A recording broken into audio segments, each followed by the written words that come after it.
We were having a debate about whether or not this was a sensible strategy in the middle of a government. And she was, to be fair to her, she was absolutely clear with everybody what she was trying to do. But to be less fair to her, she didn't have a parliamentary majority for that or an electoral majority for it.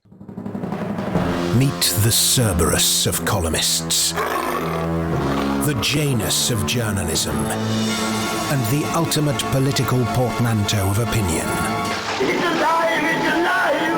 It's alive! Finkelvitch, with Daniel Finkelstein and David Aaronovitch on Times Radio.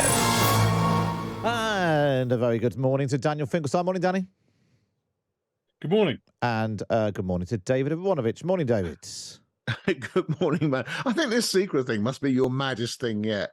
I mean, you're the guy who said, I'm not going to tell you it's a secret. He had it absolutely right. Who's actually going to tell you the secrets that they've been keeping? Well, but it could. So so we're asking if people when have you kept a secret, or when have you let a secret out of the bag? I think that's okay. That over time. The second one is, but the first one, anyway, I shan't kind of labour the point, but I would say that's tricky. Far be it that you would ever labour a point, David. Have you ever had to keep a secret or let the cat out of the bag, David? I'm not telling you. Fine, we'll get on and do what we're supposed to be doing in that case.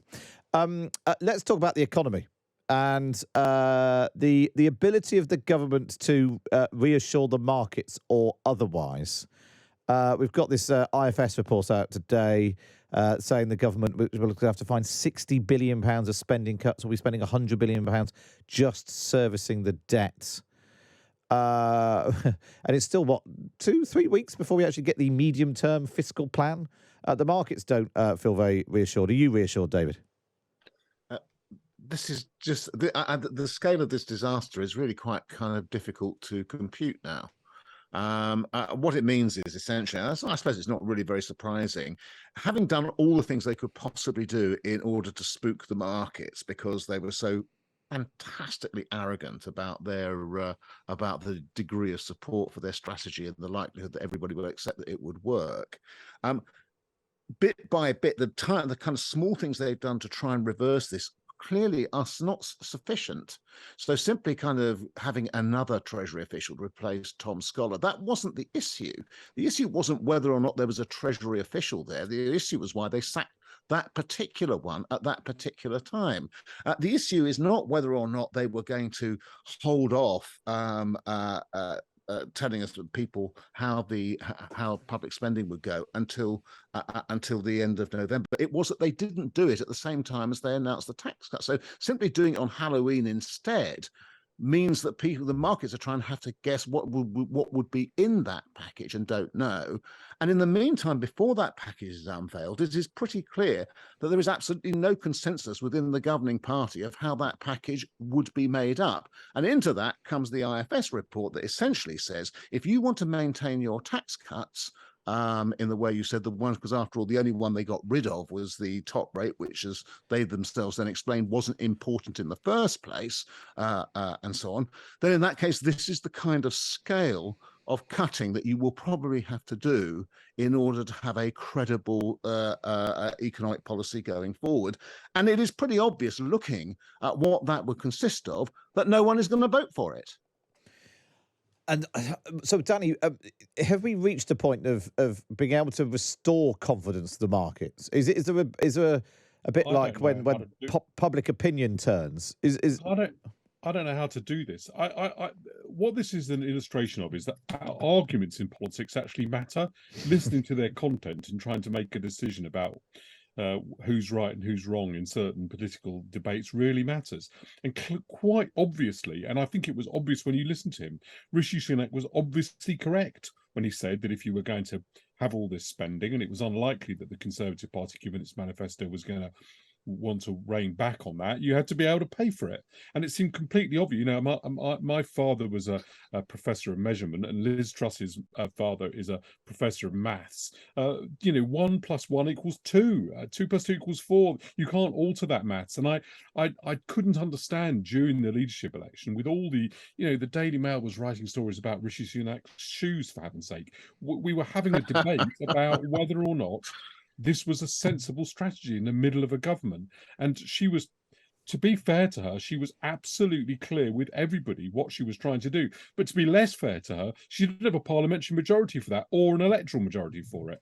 And so, and the Conservative Party has picked this course, and I don't really understand how to unpick it. A bit like I said with the parties, you couldn't unhave them. So I don't know how you regain the confidence. I mean, because the only thing you can do is to return to the strategy that Rishi Sunak was embarked upon, which was to try to be fair, to contain Boris Johnson's exuberance on spending, and then to try to, if insofar as he didn't succeed, to pay for those things.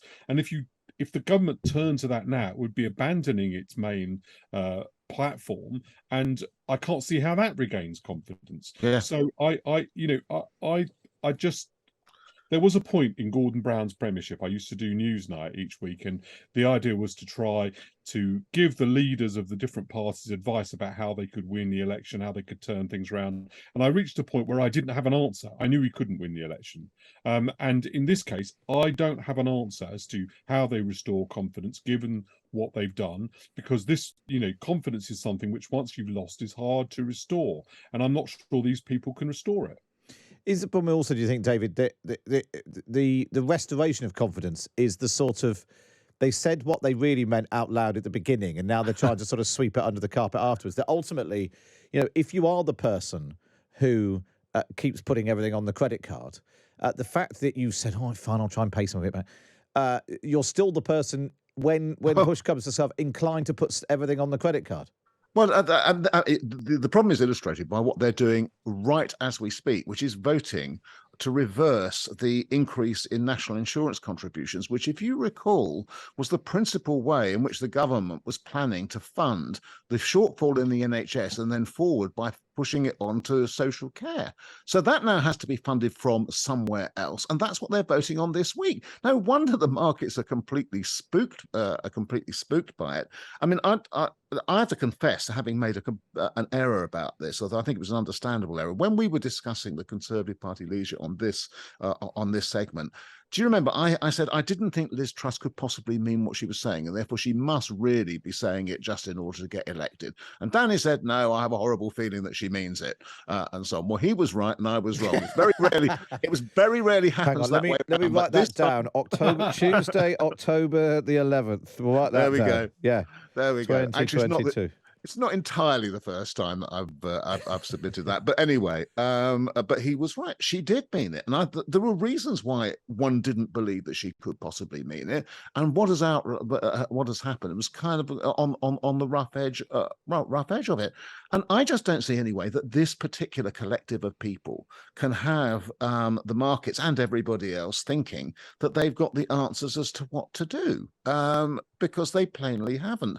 So the only solution is a general election. But of course, the Conservatives, with a majority of 70 plus, are extremely likely to vote for a dissolution of Parliament, and Truss is very unlikely to ask for one. So we can't even have that. So what we are is trapped in this horrible nexus for the course of the next 2 years, in which the government will be forced to do things that it hates doing, because that's the reality, as Danny says, in a situation where it will drag its feet in doing it, won't seem enthusiastic about any of it, will be completely dominated by infighting and questions about whether or not they should replace the leader, which of course in itself won't do them any good now, and so on. And that's where we are trapped.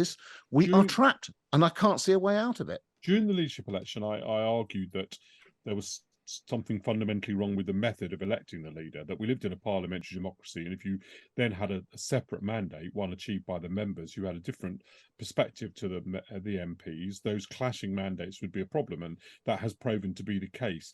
And when I wrote it, and inevitably there was a lot of stuff about unelected peers and metropolitan elites trying to eradicate democracy. What I was trying to do was assert democracy, which is that democracy in a parliamentary democracy comes through Parliament, through the election to Parliament, and the mandate comes from MPs. And you cannot have a situation in which MPs are whipped to vote on a programme fundamentally at variance, not only to what they were elected on at the last general election, but to their own instinct. You know, the whole system of British democracy since 1721 has been about the Prime Minister being the person who commands a majority in the House of Commons. And the problem with Liz Truss is she does not command a majority in the House of Commons, despite being the leader of the largest party and therefore formally having a majority and constitutionally being the leader.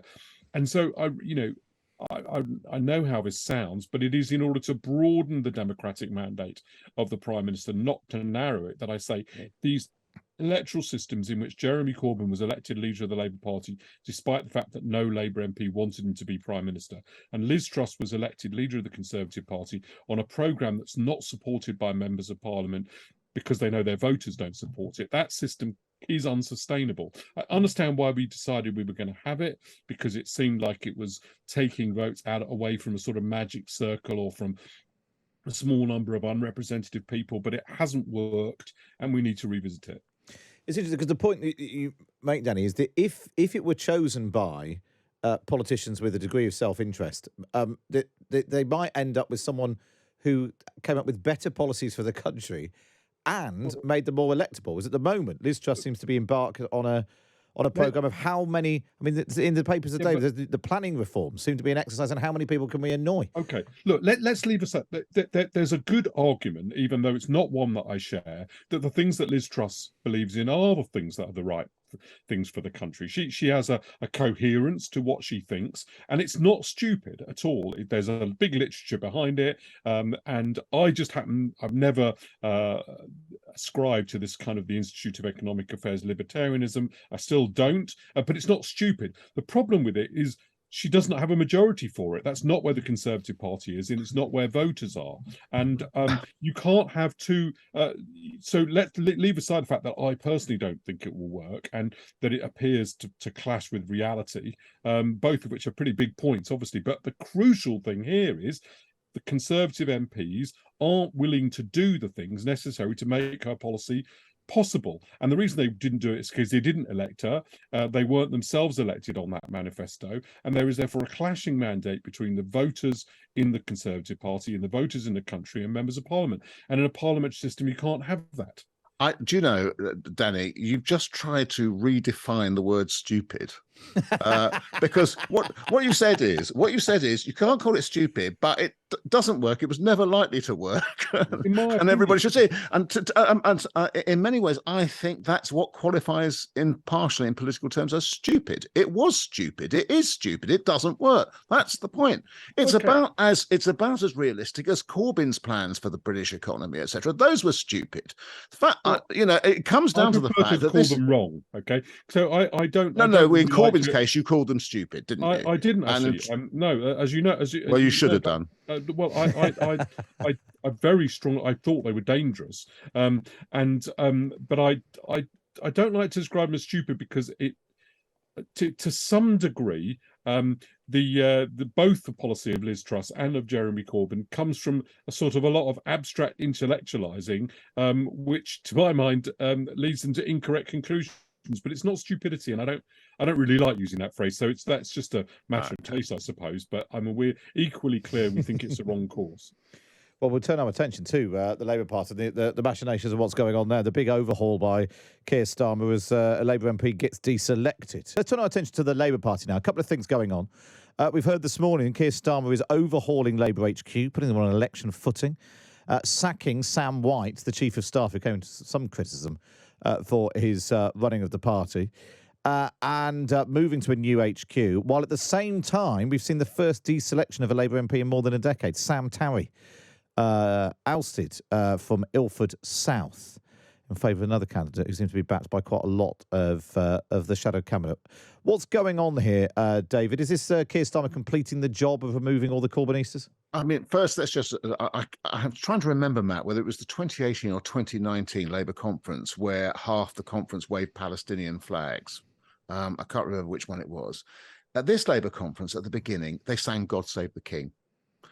It's really difficult to describe the degree to which things have changed within the Labour Party in a speed that I just didn't think was possible. Now, one of the litmus tests was going to be last night when this Corbynista MP, Sam Tarry, who a lot of people think was manoeuvred into position before the 2019 election by the dismissal of the previous candidate who was suspended the night before the selection meeting was going to be held, because a charge had been made against him of sexual harassment or something like that. I don't know the exact nature of the charges, but anyway, a year later they were found to be, those charges was dismissed and so on. But by that time, of course, Sam Tarry had been selected and elected and was one of the most prominent Corbynistas in the Labour Party. So the deselection was highly political in Ilford South. The fact that he lost by 500 votes to 360, big, which are kind of big votes for constituency parties and so on, by the way. So there's a big mobilisations, plus the victory of Starmerites on the National Executive Committee at the conference really suggests that the process of if you like, kind of re-centering the Labour Party has gone much quicker than a lot of us expected, which is a kind of real test of seriousness as they approach whenever the next election will be. I mean, as you know, we should hope it was going to be sooner than later, but of course it's still probably 2 years away. And I just think, had this been going on in the Conservative Party, we would have been paying far more attention to it. It's almost like Labour has become like kind of, you know, European politics, important, but nobody wants to get involved in looking at it. Whereas the Tory Party is like America, where we kind of study every single kind of small aspect of what's going on in it. I thought this was just worth marking. Yeah, I suppose it's partly a symptom of the fact that the Tory Party are in government, and massive internal infighting under Corbyn is much more interesting and newsworthy than we are talking the about it. absence. What are we doing now? Well, I don't agree. This is a bit like those people who read things on the BBC website and say, when is the BBC ever going to comment on it? I don't agree with that. We are commenting on it. It's quite important. I would say this. I think David's correct. I think it is a. Oh, write that down. Tuesday. There we are. October 11th. No, he has said that before. Okay. Once, a I think. recentering of the party, and that is a very good thing. And I'm relieved by it because I think the Corbynite project is very dangerous for the country, and I'm relieved that the country has got an alternative at a time when the Conservative Party is finding it so hard to govern coherently. I think that's a good thing.